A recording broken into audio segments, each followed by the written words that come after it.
Hello everyone. तो चलिए start करते हैं अपना आगे का पोर्शन। ये है इस चैप्टर का लेक्चर नंबर 3 जो कि लास्ट लेक्चर रहेगा।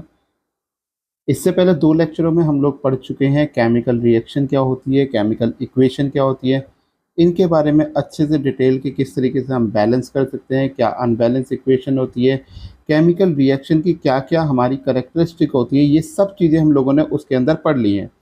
आज की इस वीडियो के अंदर जो हम पढ़ने वाले हैं वो है टाइप्स ऑफ केमिकल रिएक्शन के बारे में। अगर इससे पहले की वीडियो आपने नहीं देखी तो पहले आप उसे देख लीजिए, तब यहाँ पर आपको बहुत अच्छे तरीके से ये चीज़ें समझ में आएंगी। ठीक है, चलिए। तो अब हम बात कर लेते हैं टाइप्स ऑफ केमिकल रिएक्शन के बारे में। तो देखिए, टाइप्स ऑफ केमिकल रिएक्शन क्या होता है। Chemical reaction involve in the breaking and making of bonds between the atom to produce a new substance. यानी कि केमिकल रिएक्शन हमें पता है कि क्या होती है, जब कोई भी बॉन्ड का बनना या किसी बॉन्ड का ब्रेक होना। यानी कि हम ये कह सकते हैं कि कोई भी कंपाउंड हमारे पास में है, जैसे मान लो हमारे पास में कैल्शियम कार्बोनेट है। तो अगर मैं कैल्शियम कार्बोनेट को हीट करता हूँ तो मुझे पता है, अच्छा ये कलर थोड़ा सा वैसा हो रहा है, मैं एक मिनट। अगर मेरे पास में मान ली कैल्शियम कार्बोनेट है और उसको हमने क्या करा, हीट किया। हीट करेंगे तो ये calcium oxide plus carbon dioxide में क्या हो जाएगा, ब्रेक हो जाएगा।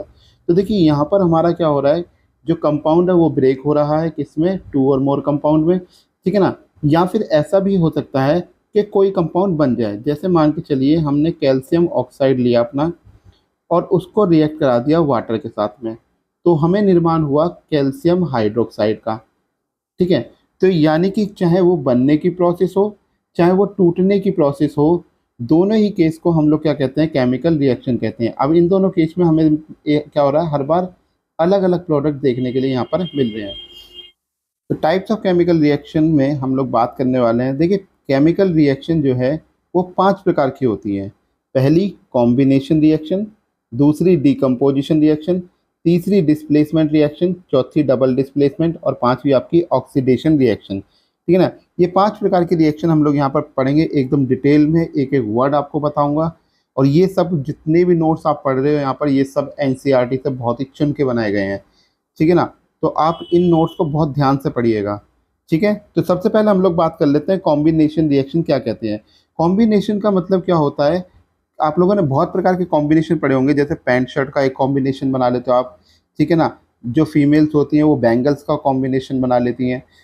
ठीक है। और भी बहुत सारे प्रकार के कॉम्बिनेशन हम यहाँ पर बनाते रहते हैं। आप लोग शूज़ के कॉम्बिनेशन देख रहे होते हैं, बहुत से लोग अपने जो है घर के कर्टेन्स जो होते हैं उनका कॉम्बिनेशन देख रहे होते हैं। तो कॉम्बिनेशन से हम समझते क्या है, कॉम्बिनेशन का मतलब होता है जब दो या दो से ज़्यादा चीज़ मिलकर किसी एक चीज़ का निर्माण करती हैं, उसको कॉम्बिनेशन कहा जाता है। ठीक है ना। यानी कि आप 2-3 तरह के जो ये पैंट शर्ट का एक कॉम्बिनेशन बना के लाए, तो उसे पहनोगे कहाँ पर, एक सिंगल बॉडी के ऊपर। ठीक है ना। दो अलग अलग बॉडी पे तो उसे पहनोगे नहीं।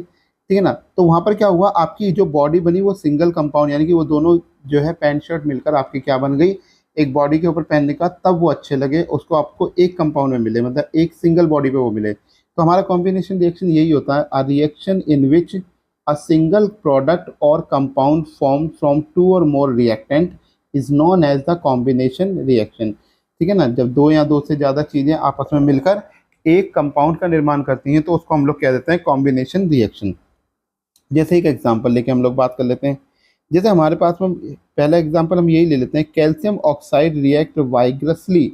वाइग्रसली का मतलब होता है जोर से या जोरदार तरीके से। ठीक है ना। जोर से यानी कि बहुत तेजी से कहते हैं इसको। आप जोर से वर्ड नहीं समझ पाओ तो तेजी से। ठीक है ना। अधिक तेजी से जब कोई चीज़ होती है तो उसको वाइग्रसली कहा जाता है। तो calcium oxide react vigorously with the water to produce slake lime releasing a large amount of heat. जब हमारा क्या होता है, जो कैल्शियम ऑक्साइड होता है जब उसको पानी के अंदर डाला जाता है, कैल्शियम ऑक्साइड आपका क्या होता है, इसको चूना कहते हैं हम लोग। ठीक है ना। ये भी चूना होता है, ये बुझा हुआ चूना है आपका, ये क्या है, बुझा हुआ चूना। अभी मैं इनके नाम भी मैं आपको इंग्लिश में बताऊंगा। ठीक है ना। तो जब कैल्शियम ऑक्साइड को वाटर के अंदर डाला जाता है तो उससे हमारा क्या बनता है, कैल्शियम हाइड्रोक्साइड बनता है और साथ में बहुत सारी हीट रिलीज होती है। आप लोगों ने अगर कभी नहीं देखा है तो मैं आपको बता देता हूँ, देखने का कहाँ पे आपको आराम से मिल जाएगा। जो लोग फल का काम करते होंगे, जिनके यहाँ पे कच्चा माल आता है फल का, तो वो पकाने के लिए ना कार्बेट का इस्तेमाल करते हैं। तो कार्बोनेट में क्या होता है, आपका कैल्शियम ऑक्साइड होता है। तो वो क्या होता है, जैसे ही उसको आपके उस कार्बोनेट को पानी के साथ रिएक्ट कराओगे तो आप देखोगे उसमें से बहुत ज़्यादा एक तो हीट निकलेगी, साथ में आपको क्या होगा, एक आपको जैसे किसी गर्म चीज़ में पानी छिड़कने पे एक भाप जनरेट होती है, वैसे ही आपको भाप जनरेट होते हुए उस पर दिखाई देगी। ठीक है। तो देखिए कैल्शियम ऑक्साइड जो हमारा होता है इसका एक नाम और होता है, कैल्शियम ऑक्साइड का दूसरा नाम क्या होता है, इसको हम बोलते हैं या तो क्विकलाइम, या हम इसको कह सकते हैं सिर्फ लाइम। या तो आप इसे लाइम कह सकते हो या क्विक लाइम कह सकते हो। और जो कैल्शियम हाइड्रोक्साइड होता है उसका एक और नाम होता है जिसको हम बोलते हैं स्लेक्ड लाइम। क्या बोलते हैं हम इसको, स्लेक्ट लाइम। ठीक है ना। अभी इसके बारे में आगे बताऊंगा आपको कि ये कहाँ कहाँ कैसे कैसे इस्तेमाल होते हैं, बहुत सारी चीज़ें मैं अभी एक एक करके आपको समझाता हूँ। ठीक है। तो याद रखिएगा, जब भी कैल्शियम ऑक्साइड वाटर के साथ रिएक्ट करता है तो कैल्शियम हाइड्रोक्साइड का निर्माण करता है, साथ में बहुत सारी हीट को भी रिलीज करता है। और कौन सी रिएक्शन हमारी हो सकती है कॉम्बिनेशन में, जैसे हमने कार्बन को रिएक्ट कराया किसकी प्रेजेंस में, ऑक्सीजन की प्रेजेंस में कराया। तो जब कार्बन ऑक्सीजन की प्रेजेंस में जलता है, यहाँ पे कार्बन के रूप में आप क्या ले सकते हैं, आप अपने घर में जो कैंडल होती हैं आपके घर में, मोमबत्ती जिसे कहते हैं, तो आप कैंडल को लेकर क्या कर सकते हैं, यहाँ पे बर्न कर सकते हो। तो जो कैंडल होती है आपकी, जब वो जलेगी ऑक्सीजन के प्रेजेंस में, तो क्या निकालेगी, कार्बन डाइऑक्साइड बनाएगी। तो देखिए दो कंपाउंड यहाँ पे हमें, यहाँ दो रिएक्टेंट हमें यहाँ पर देखने के लिए मिल रहे हैं, एक कार्बन और एक ऑक्सीजन, और उससे हमें मिल क्या रहा है, एक प्रोडक्ट मिल रहा है, यानी कि एक कंपाउंड मिल रहा है। ठीक है ना। इसी रिएक्शन को हम क्या कहते हैं, कॉम्बिनेशन कहते हैं। आप ऐसे ही क्या कर सकते हो, हाइड्रोजन की रिएक्शन ऑक्सीजन से कराकर भी आप अपनी क्या ले सकते हो, वाटर को ले सकते हो। ठीक है ना। तो ये भी आपकी कैसी है, कॉम्बिनेशन रिएक्शन। ठीक है ना। जैसा कि मैंने इस एग्जाम्पल में यहाँ पर दिखा रखा है, मैं आपको जरा इस एग्जाम्पल को चला के दिखा देता हूँ। तो देखिए जैसा आप इसमें देख रहे हैं कि हमारे पास में क्या थे, दो हाइड्रोजन के मॉलिक्यूल थे। ये हरे वाले आपके हाइड्रोजन के मॉलिक्यूल हैं, और ये जो छोटे छोटे दिख रहे हैं ये आपके क्लोरीन के मॉलिक्यूल है। जैसे ये क्या करते हैं, एक दूसरे के साथ रिएक्ट करते हैं तो एक कंपाउंड बनाते हैं जिसको क्या कहें, दो मॉलिक्यूल ऑफ हाइड्रोजन क्लोराइड के आपको बना देते हैं। ठीक है, क्लियर है यहाँ पे। चलिए अब एक नोट करके एक बात याद रखेंगे कि जब भी a solution of slack lime produce by the reaction is use for white washing walls, जो हमने अभी चूना बनाया, क्या बनाया, कैल्शियम हाइड्रोक्साइड जो हमने बनाया है यहाँ पर, इसको हम किस लिए यूज़ करते हैं, वाइट वॉशिंग के लिए इस्तेमाल करते हैं। Calcium hydroxide react with slowly with the carbon dioxide. जैसे ही क्या होता है, आपने अब इसको वाइट वॉश कर दिया, यानी कि दीवारों पर इसको खूब अच्छे से पेंट कर दिया। पेंट करने के बाद में क्या करेगा, ये कार्बन डाइऑक्साइड के साथ में धीरे धीरे रिएक्ट करना शुरू कर देगा। अब जब धीरे धीरे कार्बन डाइऑक्साइड के साथ में रिएक्ट करेगा तो ये दीवार के ऊपर एक थिन लेयर बना लेगा, किसकी, कैल्शियम कार्बोनेट की। किसकी थिन लेयर बना लेगा, कैल्शियम कार्बोनेट की एक थिन लेयर उसके ऊपर बना देगा। और 2-3 हफ्ते के बाद में जब आप इसे देखोगे तो 2-3 हफ्ते के बाद में आप देखोगे कि दीवार बहुत ही ज़्यादा शाइनी लग रही होगी, बहुत ही ज़्यादा चमक रही होगी। ठीक है ना। क्या होगा आपके साथ में, ध्यान रखना इस चीज़ को, जो जो मैं बोल रहा हूँ यहाँ से। साथ में क्या होगा कि थोड़ा सा इसमें से वाटर भी रिलीज होगा।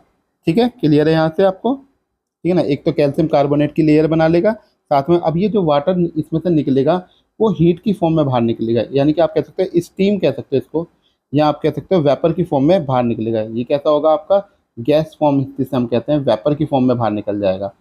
ठीक है ना। तो आपको आप बहुत बार आप देखोगे कि भैया पानी दिख ही नहीं रहा, बहुत लोग कहेंगे कि भैया कैल्शियम हाइड्रोक्साइड की कार्बन डाइऑक्साइड के साथ रिएक्ट हो रही, चलो मान लिया हमने, लेकिन कैल्शियम कार्बोनेट के बाद में हमने वाटर की इक्वेशन लिखी, तो वाटर याद रखना वो गैसेस फॉर्म में होगा, यानी कि वेपर की फॉर्म में बाहर निकलेगा। क्लियर है आप सभी को। मार्बल का जो फॉर्मूला होता है ये भी यही होता है, कैल्शियम कार्बोनेट को ही हम मार्बल भी कहते हैं, ये मार्बल भी हमारे इसी से ही बनाए जाते हैं। ठीक है ना। तो याद रखना कैल्शियम कार्बोनेट हमारा मार्बल का भी फॉर्मूला होता है।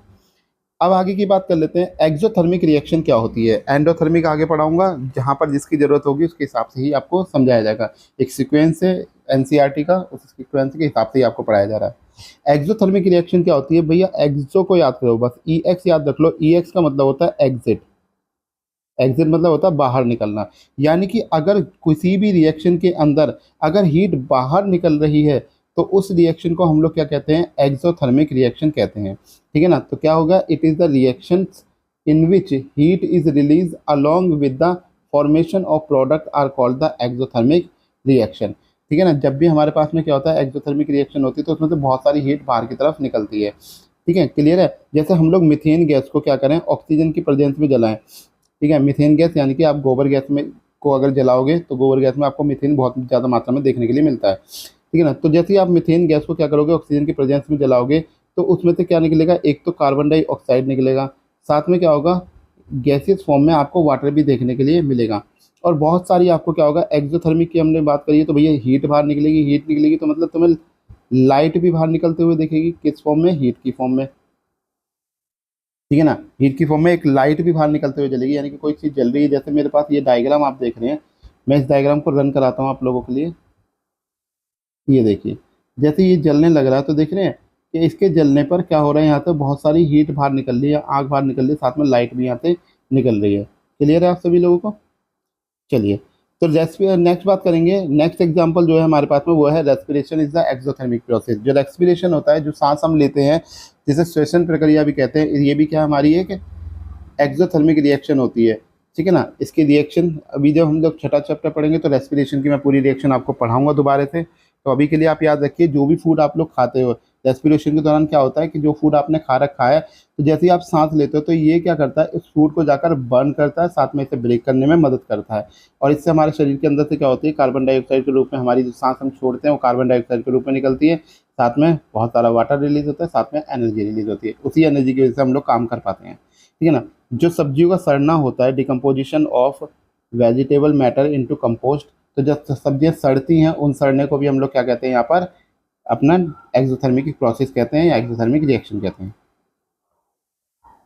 ठीक है, आई होप तो यहाँ तक सभी को समझ में आ गया। नेक्स्ट हम बात कर लेते हैं डीकम्पोजिशन। तो ये डीकम्पोजिशन रिएक्शन क्या हो जाते हैं?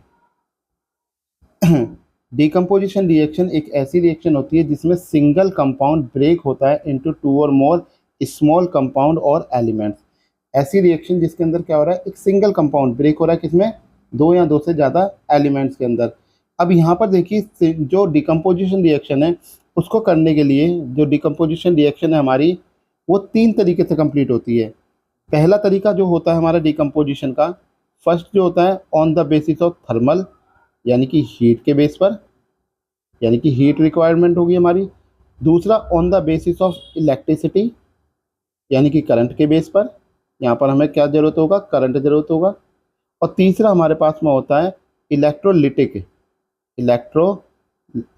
नॉट इलेक्ट्रोलिटिक, इससे फोटोलिटिक, फोटोलिटिक, फोटोलिटिक, यानी कि यहाँ पर हमें किसकी चाहिए, लाइट की ज़रूरत पड़ती है। लाइट इन द सेंस हम कह सकते हैं कि सनलाइट।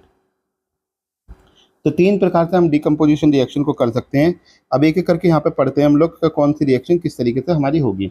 सबसे पहला आ जाता है हमारा थर्मल डिकम्पोजिशन। थर्मल डिकम्पोजिशन क्या होता है, एक ऐसी रिएक्शन जिसमें हीट रिक्वायर्ड होती है टू ब्रेक द कंपाउंड, यानी कि किसी भी कंपाउंड को ब्रेक करने के लिए जहाँ हमें हीट की ज़रूरत होती है, ऐसी रिएक्शन को हम लोग क्या कह देते हैं, थर्मल डिकम्पोजिशन कह देते हैं। यानी कि जो हमारे पास में आयरन सल्फेट है, ऐसी FeSO4 को हम लोग क्या कहते हैं, आयरन सल्फेट, यहाँ पे से फेरस सल्फेट भी कह सकते हैं, या क्या कह सकते हैं, फेरस सल्फेट। तो जो हमारे पास में आयरन सल्फेट है, आयरन सल्फेट को जब आप हीट करना शुरू करोगे, आयरन सल्फेट को आप जब हीट करना शुरू करोगे तो ये किस में टूटेगा, एक तो आयरन ऑक्साइड में टूटेगा, साथ में सल्फर डाइऑक्साइड में टूटेगा, साथ में सल्फर ट्राइऑक्साइड में टूटेगा। ये जो आयरन का ऑक्साइड बनेगा ये आपका कैसा होगा, सॉलिड होगा। बाकी दो आपकी कैसी होंगी, गैसेस इसमें से रिलीज होंगी। क्लियर है आप लोगों को? सिमिलरली आप क्या करोगे, जब कैल्शियम कार्बोनेट को, ये क्या आपका calcium carbonate, calcium carbonate, calcium carbonate को ही हम लोग एक नाम से और जानते हैं जिसको लाइम स्टोन कहा जाता है, ठीक है ना। दूसरा नाम क्या है इसका, लाइम स्टोन। इसी को कहा जाता है, पेपर में एक नंबर में क्वेश्चन पूछ लेते हैं कि right the formula of the lime stone, ठीक है ना। कैल्शियम कार्बोनेट को जब आप क्या करोगे, हीट करोगे, ये ट्रायंगल का सिंबल है, ये हीट के लिए है। आप यहाँ पर ट्रायंगल लग सकते हो या फिर आप हीट वर्ड भी यूज़ कर सकते हैं, वो आपकी मर्जी है, ठीक है ना। हीट जब हम यहाँ पर देंगे तो ये किस में टूटेगा हमारा, एक तो कैल्शियम ऑक्साइड में जिसको हम क्विकलाइम कहते हैं, क्विकलाइम में ब्रेक करेगा, साथ में किस में ब्रेक होगा, हमारी कार्बन डाइऑक्साइड गैस के अंदर, कार्बन डाइऑक्साइड गैस के अंदर ब्रेक होगा, ठीक है ना। तो इस रिएक्शन को, जिस रिएक्शन के अंदर हमारा क्या हो रहा है, हीट लेने पर हमारी कोई भी रिएक्शन हैपन हो पा रही है, यानी कि हमारा जो कंपाउंड है वो ब्रेक हो पा रहा है, उसको हम कहते हैं थर्मल डिकम्पोजिशन। अब जो कैल्शियम ऑक्साइड है, इसका नाम मैंने आपको बता दिया, यहाँ तो लाइम कह सकते हैं, यहाँ क्विक लाइम भी हम इसको कह सकते हैं। इसको इस्तेमाल करा जाता है वाइट सीमेंट बनाने के लिए। तो सीमेंट आप लोगों का बनता है वाइट सीमेंट, आप लोगों ने देखा होगा, वो इसी के जो है कैल्शियम ऑक्साइड से ही आपका बनाया जाता है। नेक्स्ट हम बात कर लें, एक रिएक्शन और है हमारे पास में लेड नाइट्रेट की। जब आप लेड नाइट्रेट को क्या करते हो, हीट करना शुरू करते हो, लेड नाइट्रेट को क्या करते हो, हीट करना शुरू करते हो, तो ये लेड ऑक्साइड के अंदर टूटता है, साथ में इसमें से नाइट्रोजन गैस निकलती है जो कि ब्राउन कलर का फ्यूम देती है। ठीक है ना, कैसे कलर का, ब्राउन फ्यूम्स के रूप में निकलती है, ब्राउन कलर की गैस इसमें से निकलना शुरू होती है, और साथ में क्या होती है, आपकी ऑक्सीजन गैस रिलीज होती है। तो when lead nitrate heated then nitrogen dioxide gas release in it, that is brown colour fumes. ठीक है ना, ध्यान रखेंगे किस कलर का फ्यूम निकलता है इसमें, नाइट्रोजन गैस का ब्राउन कलर का फ्यूम निकलता है। नेक्स्ट हम लोग बात कर लेते हैं इलेक्ट्रोलिटिक डिकम्पोजिशन, ये सेकंड है हमारा डिकम्पोजिशन रिएक्शन का। तो इलेक्ट्रोलिटिक डिकम्पोजिशन क्या होता है, एक ऐसी रिएक्शन जिसके अंदर इलेक्ट्रिक करंट की रिक्वायरमेंट होती है अपनी थर्मल डिकम्पोजिशन, या आप कह सकते हैं अपनी डिकम्पोजिशन रिएक्शन को करने के लिए। जैसे अब ये होगी कैसे, जैसे वाटर को आप लोगों ने देखा, हमने क्या करा, सबसे पहले एक बीकर लिया, अब इस बीकर के अंदर हमने दो लगा दिए इलेक्ट्रोड। ठीक है, हमने क्या करे, दो लगा लिए अपने इलेक्ट्रोड। ठीक है, ये मैंने लगा दिए यहाँ पर दो इलेक्ट्रोड, और इसके अंदर क्या भरा हुआ है, इसके अंदर भरा हुआ है वाटर। इसके अंदर आपका क्या भरा हुआ है, वाटर, वाटर मतलब H2O। अब एक है हमारा कैथोड और एक है हमारा एनोड। अब सब लोग जानते हैं कैथोड को हम लोग क्या कहते हैं, अब कैथोड और कैटायन को कॉम्बिनेशन मत बना देना कि कैथोड मतलब कैटायन पॉजिटिव होता है तो कैथोड भी पॉजिटिव होगा, ऐसा नहीं है, ये नेगेटिव होता है और एनोड हमारा पॉजिटिव होता है। ठीक है ना, तो कैटायन एनायन के जैसा मत सोचने लगना, उसके बिल्कुल अपोजिट होते हैं। अब इसको क्या करा, हमने कनेक्ट कर दिया एक वायर के साथ में, यानी कि एक हमने यहाँ पे क्या लगा दी, एक सोर्स लगा दिया कोई भी इलेक्ट्रिसिटी का। जैसे ही हम यहाँ पे क्या करेंगे, यहाँ से इलेक्ट्रिसिटी को पास करेंगे, तुरंत ही इसमें क्या होगा, यहाँ पर जो ये इसके अंदर H2O के मॉलिक्यूल हैं ये ब्रेक होना शुरू हो जाएंगे, किसके अंदर, H2 गैस और आपकी O2 गैस के अंदर। ठीक है, अब जो H2 गैस है, O2, ये क्या होंगे, यहाँ से ब्रेक होना शुरू हो जाएंगे, और जैसे ये ब्रेक होना शुरू हो जाएंगे तो ये गैस के रूप में बाहर निकलना शुरू हो जाएंगे, और इसी से ये हमारे क्या कर देंगे, इसको डिकम्पोज करते चले जाएंगे। ठीक है ना, तो वाटर कैसे डिकम्पोज होता है हमारा, ध्यान रखना, वाटर कैसे डिकम्पोज होता है, जब हम इलेक्ट्रिक करंट देते हैं, इलेक्ट्रिक करंट इस पर पास करेंगे तो। ठीक है ना, तो ऐसी रिएक्शन जिसमें इलेक्ट्रिक करंट की रिक्वायरमेंट होती है किसी कंपाउंड को ब्रेक करने के लिए, उसको बोलते हैं इलेक्ट्रोलिटिक डिकम्पोजिशन। क्लियर, चलिए थर्ड हम लोग बात कर लेते हैं फोटोलिटिक डिकम्पोजिशन। जैसा कि हमने बात करी, फोटो मतलब होती है लाइट, यानी कि एक ऐसी रिएक्शन जिसमें सनलाइट की ज़रूरत होती है हमें अपने कंपाउंड को ब्रेक करने के लिए। ठीक है, तो जैसे हम लोगों ने बहुत बार देखा हुआ है कि जैसे सिल्वर क्लोराइड हमारा होता है, जब सिल्वर क्लोराइड को हम लोग क्या करते हैं, धूप में रख देते हैं। ठीक है ना, सिल्वर क्लोराइड को जब धूप में रखा जाता है तो वो सिल्वर और क्लोरीन गैस में ब्रेक हो जाता है। तो सिल्वर हमारा सॉलिड होता है, जो कि क्या होता है, पहले ये जो सिल्वर क्लोराइड है ये वह होता है पहले वाइट कलर का हमारा। ठीक है ना, लेकिन बाद में क्या होता है, ये सिल्वर क्लोराइड ग्रे कलर में कन्वर्ट हो जाता है हमारा। ठीक है ना, जैसे ही हम लोग क्या करते हैं, उसे धूप में रखते हैं तो क्लोरीन गैस उसमें से उड़ जाती है, तो ये कैसे कलर में कन्वर्ट हो जाता है, ग्रे कलर में कन्वर्ट हो जाता है। इसी तरीके से हम लोग बात कर सकते हैं अपनी अगली, ठीक है ना, सिल्वर ब्रोमाइड की। सिल्वर ब्रोमाइड का भी सेम हाल है, अगर जैसे हमने क्या करा, इनको लाइट देना शुरू करा यहाँ से, यानी कि सनलाइट में हमने इसको रखा, तो सनलाइट में रखते ही यहाँ से भी क्या होगा, ब्रोमाइड गैस तो क्या हो जाएगी, रिलीज हो जाएगी, उड़ जाएगी, लेकिन जो सिल्वर बचेगा ये हमारा क्या होगा, ग्रे कलर में कन्वर्ट हो जाएगा।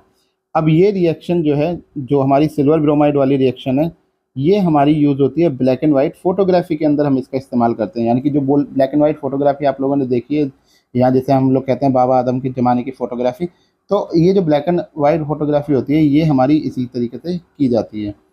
ठीक है, क्लियर है, क्लियर है आप सभी के लोगों को। चलिए अब अगली की बात कर लेते हैं, हमारा एंडोथर्मिक रिएक्शन। ठीक है, मैंने कहा था जिसकी जहाँ पर ज़रूरत होगी मैं उसी तरीके से उसको पढ़ाऊंगा। ठीक है, नेक्स्ट है हमारी पास में एंडोथर्मिक रिएक्शन। अब ये एंडोथर्मिक रिएक्शन क्या होती है, अब यहाँ पे भी इस वर्ड को याद रखेंगे हम, EN वाले को। EN का मतलब होता है एंटर, पहले वाले में मैंने EX बताया था जिसका एग्जिट था, EN का मतलब हो गया एंटर, यानी कि एक ऐसी रिएक्शन जिसके अंदर जो हीट है वो एब्जॉर्ब करी जाए अपने कंपाउंड को या अपनी इक्वेशन को पूरा करने के लिए। तो it is the reaction in which energy is absorbed during the reaction is known as endothermic reaction. ठीक है ना, जैसे हमारी फोटोसिंथेसिस रिएक्शन, फोटोसिंथेसिस रिएक्शन जो है हम लोगों ने पढ़ा है कि जो प्लांट होते हैं वो अपना फूड खुद बनाते हैं, किस रिएक्शन के द्वारा, फोटोसिंथेसिस के द्वारा। फोटोसिंथेसिस रिएक्शन के लिए जिसको नहीं पता है मैं उसको थोड़ा सा बता देता हूँ कि फोटोसिंथेसिस के लिए जो रिक्वायरमेंट होती है वो एक कार्बन डाइऑक्साइड गैस की ज़रूरत होती है, वाटर की ज़रूरत होती है, क्लोरोफिल चाहिए होता है और सनलाइट चाहिए होता है जब जाके फोटोसिंथेसिस रिएक्शन होती है। इसकी भी डिटेल हम पढ़ेंगे अपने लाइफ प्रोसेस वाले चैप्टर के अंदर। जब मैं लाइफ प्रोसेस पढ़ाऊंगा तो मैं आपको ये सारी डिटेल भी इसके अंदर पढ़ाऊंगा। फिलहाल के लिए हम बस इतना ही देखें कि एंडोथर्मिक रिएक्शन में हमारा जो फोटोसिंथेसिस होती है वो एक एंडोथर्मिक रिएक्शन होती है। तो यहाँ पे सनलाइट की प्रेजेंस में, यानी किसी ने क्या करा, सनलाइट को एब्जॉर्ब करा, किसके प्रेजेंस में, क्लोरोफिल की प्रेजेंस में, और इसी रिएक्शन को हमने क्या कहा, अपना एंडोथर्मिक रिएक्शन कहा। अब हमारे पास में एक क्वेश्चन आ गया है, यहाँ पर बीच में एक क्वेश्चन कूद पड़ा है, तो अब इसके जवाब भी दे लेंगे। क्वेश्चन क्या है, a solution of a substance x, एक सब्सटेंस है हमारे पास में जो एक्स सॉल्यूशन है, is use for white washing, जिसको वाइट वॉश के लिए हम लोग इस्तेमाल करते हैं। तो name the substance x and right it's formula. ठीक है ना, तो तुम्हें बताना है कि वो सब्सटेंस एक्स क्या होगा। तो देखो मैंने आप लोगों को अभी पीछे बताया कि वाइट वॉशिंग के लिए हम किसको इस्तेमाल करते हैं, हम करते हैं कैल्शियम हाइड्रोक्साइड को, यानी कि सिलिक लाइम को। किसके लिए यूज़ करते हैं हम लोग, कैल्शियम हाइड्रोक्साइड को यूज़ करते हैं हम लोग वाइट वॉशिंग के लिए। इसने पूछा सब्सटेंस का नाम, तो एक्स का नाम क्या हो गया आपका, कैल्शियम हाइड्रोक्साइड हो गया। राइट इट्स फॉर्मूला, मैंने फॉर्मूला भी आपका लिख दिया। ठीक है ना, याद रखना नाम कैल्शियम हाइड्रोक्साइड या सिलिक लाइम भी आप इसे कह सकते हो, और इसका फॉर्मूला हो गया कैल्शियम हाइड्रोक्साइड। अब ये कह रहा है राइट द सेकंड पार्ट में, right the reaction of the substance x named in above with water. ठीक है ना, इस कैल्शियम हाइड्रोक्साइड का, यानी कि ये जो एक्स सब्सटेंस है, named in above with water, water के साथ इसकी जो है रिएक्शन लिखनी है, मतलब कैसे ये आया था। तो आपको क्या करना है, कैल्शियम ऑक्साइड को जब आपने वाटर के साथ रिएक्ट कराया था तो आपको क्या मिला था, कैल्शियम हाइड्रोक्साइड मिला था। ठीक है, तो ये रिएक्शन यहाँ पर इसमें लिखनी थी, तो ये आपकी रिएक्शन पूरी हो गई। क्लियर है। नेक्स्ट हम बात करते हैं डिस्प्लेसमेंट रिएक्शन की। तो डिस्प्लेस का मतलब आप लोगों को पता होना चाहिए। डिस्प्लेस का मतलब क्या होता है, किसी को हटाना। तो डिस्प्लेसमेंट का मतलब क्या हो जाएगा, यहाँ पर भी हम लोग जब केमिस्ट्री पढ़े तो नॉर्मल सी बात है कि एलिमेंट्स को ही हटाया जाएगा। तो डिस्प्लेसमेंट रिएक्शन आपकी क्या होती है, डिस्प्लेसमेंट रिएक्शन एक ऐसी रिएक्शन होती है जिसमें हाईली रिएक्टिव एलिमेंट डिस्प्लेस कर देता लो रिएक्टिव एलिमेंट को। यानी कि हाईली रिएक्टिव एलिमेंट क्या करेगा, डिस्प्लेस कर देगा लो रिएक्टिव एलिमेंट को। अब कैसे करेगा, जैसे आप लोग मान के चलिए कि आपने क्या करा, राजपाल यादव की लड़ाई करा दी। किससे, राजपाल यादव को तो सभी जानते होंगे, फिल्मों में काम करने वाला एक कॉमेडियन या कहते हैं एक एक्ट्रेस है। ठीक है ना, एक एक्टर ऐसा है जो छोटी हाइट का है और काफ़ी कॉमेडी भी करता है। इसकी आप द खली के साथ में, इसके साथ में द खली के साथ में आप फाइट करा दीजिए। तो अब देखिए द खली तो बहुत बड़ा है, बहुत टोल है, तो यानी कि ये हाईली रिएक्टिव होगा और राजपाल यादव कैसा होगा, लो रिएक्टिव होगा। ये लो होगा और ये हाई रिएक्टिव होगा।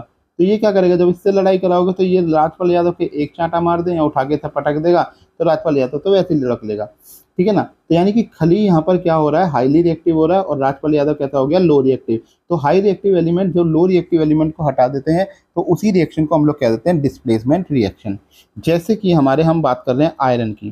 ठीक है ना, अब हमारे पास में जो ये आयरन है, आयरन की कैसे, आयरन की हमने ले ली नील। मान के चलिए मेरे पास में, मैंने ये एक परखनली बना लेते हैं जिसको हम लोग क्या कहते हैं, टेस्ट ट्यूब कहते हैं। ठीक है ना, मैंने ये एक टेस्ट ट्यूब बनाई, थोड़ी छोटी है, मैं इसको थोड़ा बड़ा बना लेता हूँ ताकि इसमें कीलो को रखना आसान हो जाए। अब ठीक है, ठीक है ना, ये हमने क्या कर ली, एक टेस्ट ट्यूब बना ली। अब इस टेस्ट ट्यूब के अंदर मैंने क्या करी, दो नील ली, यानी कि दो कीलें ले ली मैंने इसके अंदर। एक कील मेरे पास ये हो गई और एक कील मान के चलो ये हो गई। ठीक है ना, और इसे क्या करा, किसी थ्रेड की मदद से, यानी कि किसी धागे की मदद से मैंने क्या करा, इसको लटका दिया। ठीक है ना, अब इसमें क्या होगा, इसके अंदर भरा हुआ है हमारा क्या, ब्लू कलर का कॉपर सल्फेट।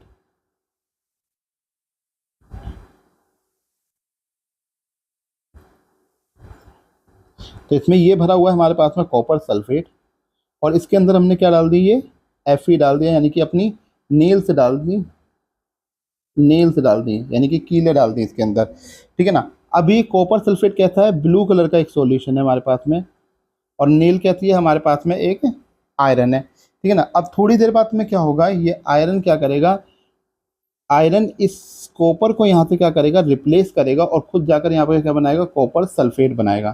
ठीक है ना, क्या करेगा, क्योंकि हमारा जो आयरन होता है वो हाईली रिएक्टिव होता है कॉपर से। ठीक है ना, थर्ड चैप्टर के अंदर हम रिएक्टिविटी सीरीज के बारे में पढ़ेंगे। वहाँ पे मैं आपको एक एक एलिमेंट के बारे में बताऊंगा, कौन सा हाईली रिएक्टिव है और कौन सा लो रिएक्टिव है। तो जैसे ही हमारे पास में क्या होता है कि हमारा हाईली रिएक्टिव एलिमेंट, यानी कि आयरन हमारा हाईली रिएक्टिव एलिमेंट है और कॉपर हमारा कहता है लो रिएक्टिव एलिमेंट है, तो ये आयरन कॉपर को क्या करेगा, यहाँ से हटा देगा और खुद जाकर इस तरीके पर बैठ जाएगा और बनाएगा फेरस सल्फेट।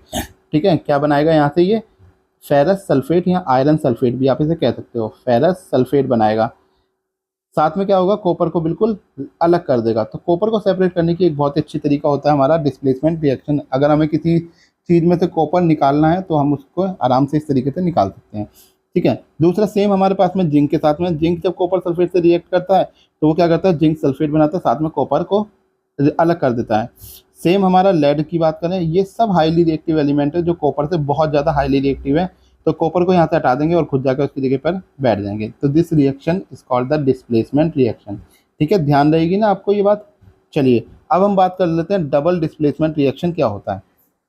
अब जैसा कि इसमें हमें समझ में आ रहा है कि डबल मतलब यहाँ पर रिएक्शन जो होगी वो दोनों तरफ से होगी, यानी कि इस बार जो एलिमेंट है वो सेम टाइप का है। यानी कि तो आपकी बार आपने क्या करा, बिग शो की लड़ाई, बिग शो जो कि WWE का फाइटर है, उसकी लड़ाई दाखली से कराई है। मतलब अब लगभग लोग बराबर बराबर के आ गए, तो अब भाई इतनी जल्दी कोई एक दूसरे को रिप्लेस नहीं कर पाएगा। तो रिप्लेस करने के लिए आप क्या करेंगे, ये म्यूचुअल एक्सचेंज करेंगे, किसका, आयंस का। तो ऐसी रिएक्शन जिसके अंदर क्या होता है, म्यूचुअल एक्सचेंज होता है आयन का, उस रिएक्शन को हम लोग कहते हैं डबल डिस्प्लेसमेंट रिएक्शन। क्लियर है, चलो तो अब पढ़ के भी बता देते हैं। A reaction in which there is an exchange of ions between the reactant are called double displacement reaction. ठीक है ना, एक ऐसी रिएक्शन जिसके अंदर हमारा क्या हो रहा है कि जो म्यूचुअल एक्सचेंज हो रहा है आयन का, उस रिएक्शन को हम कह रहे हैं डबल डिस्प्लेसमेंट रिएक्शन। जैसे कि रिएक्शन करते हैं फिर हमें समझ में आएगा। जैसे हमारे पास में है सोडियम सल्फेट, ठीक है ना, सोडियम सल्फेट को हमने रिएक्ट कराया इसके साथ में, सेकेंड, रिएक्ट कराया बैरियम क्लोराइड के साथ में। किसके साथ रिएक्ट कराया हमने, बैरियम क्लोराइड के साथ में। तो सोडियम सल्फेट जब बैरियम क्लोराइड के साथ रिएक्ट करता है तो बनाता है बैरियम सल्फेट। तो बैरियम सल्फेट क्या होता है, ये वाइट कलर का एक पीपीटी बनता है। ठीक है ना, वाइट कलर का पीपीटी होता है। प्रेसिपिटेट क्या होता है मैं पीछे बता चुका हूँ, इसलिए दोबारा बताने की मुझे ज़रूरत नहीं है। आप एक बार उसको देख लीजिएगा, उस वीडियो को देखेंगे, वहाँ पे आपको पता लग जाए प्रेसिपिटेट किसे कहा जाता है। तो ये वाइट कलर का प्रेसिपिटेट बनाता है, साथ में क्या बनाता है, 2NaCl, सोडियम क्लोराइड को बनाता है। तो देखिए यहाँ पर क्या हमारे पास में जो सोडियम है और जो क्लोरीन है हमारे पास यहाँ पर, ये दोनों के दोनों ही कैसे हैं, ये दोनों के दोनों ही एक दूसरे को क्या करते हैं, म्यूचुअल एक्सचेंज करते हैं आयंस का। ठीक है ना, तो हमारा क्या होगा, यहाँ से क्लोरीन हटेगा, यहाँ से सोडियम हटेगा, सोडियम जाकर क्या होगा, क्लोरीन के साथ में रिएक्ट हो जाएगा और बेरिलियम किसके साथ हो जाएगा, सल्फेट के साथ में। अब देखिए सल्फेट कैसा होगा आपका, ध्यान रखिएगा 2 नेगेटिव, और बेरियम कैसा होगा आपका 2 पॉजिटिव। ठीक है, क्लियर रखिएगा इस बात को। तो म्यूचुअल एक्सचेंज की वजह से जो हमारे आयंस बनते हैं, जो नए कंपाउंड हमारे बनते हैं, उसको बोलते हैं हम डबल डिस्प्लेसमेंट रिएक्शन, जो कि मैंने यहाँ पर ये रिएक्शन करके दिखा रखी है। ठीक है ना, ध्यान रखिएगा कि बैरियम सल्फेट हमारा कैसा कलर का होता है, व्हाइट कलर का पीपीटी बनाता है, व्हाइट कलर का पीपीटी बनाता है। ठीक है ना, this reaction is called the displacement reaction. Equation के ऊपर या कह सकते हैं लास्ट रिएक्शन के ऊपर, जो कि इस चैप्टर का आखिरी पॉइंट है, that is the oxidation and reduction reaction. अब ये ऑक्सीडेशन एंड रिडक्शन होता क्या है, तो देखिए gaining of oxygen and losing of hydrogen is known as the oxidation. जब किसी रिएक्शन के दौरान हमारा ऑक्सीजन का गेन हो और हाइड्रोजन का लूज होता है तो उस रिएक्शन को हम लोग कह देते हैं यहाँ पर ऑक्सीडेशन रिएक्शन। ठीक है ना, अगर यही चीज़ वाइस वर्सा हो जाए, यानी कि gaining of the hydrogen and losing of the oxygen, तो उस रिएक्शन को हम लोग क्या कह देते हैं, रिडक्शन रिएक्शन कह देते हैं। ठीक है ना, जैसे कि हम यहाँ पर इस रिएक्शन के अंदर देख रहे हैं, जब हमने कॉपर को ऑक्सीजन की प्रेजेंस में क्या करा, बर्न करना शुरू करा, तो इसने क्या बनाया हमारे लिए, कॉपर ऑक्साइड बनाया। ठीक है ना, क्या बनाया, कॉपर ऑक्साइड बनाया। सिमिलरली हमारे पास में क्या है, gaining of hydrogen and losing of oxygen is known as the reduction.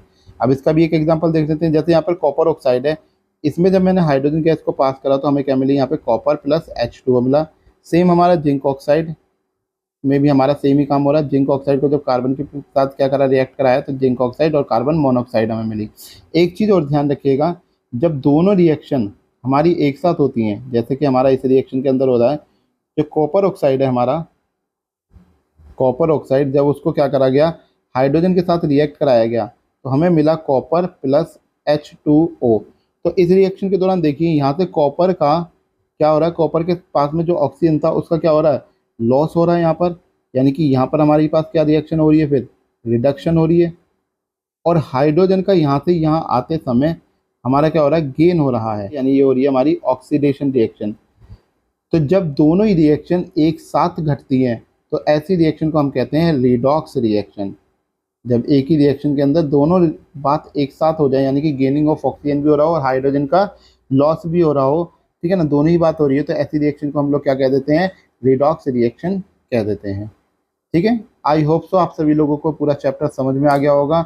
एक एक पॉइंट मैंने बहुत अच्छे तरीके से आपको बता दिया, एक एक रिएक्शन बता दी, क्या क्या पॉसिबिलिटी है। और ये सारे के सारे नोट्स एनसीईआरटी से बने हुए हैं, एक भी पॉइंट एनसीईआरटी से बाहर नहीं है, ठीक है ना। तो बहुत ध्यान से इसको पढ़िएगा। और अगर आप लोग चाहते हैं कि हमारे साथ ऑफलाइन में जुड़ना, यानी कि हमारे ऑफलाइन सेंटर पर पढ़ना चाहते हैं, तो आप लोग मुझे, जो ये नंबर है इस नंबर पे आप लोग मुझे कॉल कर सकते हैं। तो चलिए, अगर आप लोगों को वीडियो पसंद आ रही है तो अपने दोस्त यारों में ज़रूर शेयर करिएगा इसको, और साथ में क्या करेंगे, चैनल को सब्सक्राइब कर देंगे। जो भी नए व्यूवर यहाँ पर जुड़ रहे हैं वो चैनल को सब्सक्राइब करते रहेंगे और आगे के लिए नोटिफिकेशन का बेल आइकॉन भी दबा देंगे, ताकि आपको जल्दी से जल्दी नोटिफिकेशन मिल जाए। चलिए, मिलते हैं आपसे अगली वीडियो के अंदर, तब तक लेते हैं आपसे अलविदा, गुड बाय, शुभ रात्रि।